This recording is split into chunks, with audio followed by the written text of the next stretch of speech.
جانوروں کے ہاتھ پاؤں باندھ کر ذبح کرنے کی مذمت کی گئی ہے، ممانعت کی گئی ہے۔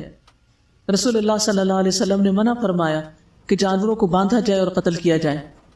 پھر اسی طرح بسم اللہ واللہ اکبر پڑھ کر تکبیر کہہ کے ذبح کرنا چاہیے، کیونکہ اس سے جانور حلال ہوتا ہے۔ اگر اللہ کا نام نہ لیا جائے تو قرآن مجید میں کیا آتا ہے؟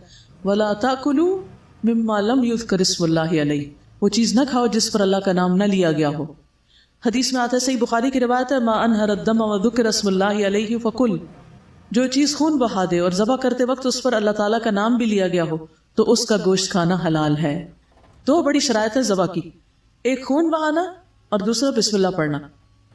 ما انہر الدم، جس کا خون بہ جائے، وذکر اسم اللہ علیہ، اور اس پر بسم اللہ پڑھی جائے تو وہ جانور حلال ہے، اور جس پر نام نہ پڑھا جائے اس کو کیا کہا؟ وَإِنَّهُ لَفِسْقٌ، سورۃ الانعام کی 121 آیت ہے کہ بلا شبہ یقیناً یہ سراسر نافرمانی ہے، یہ گناہ کا کام ہے۔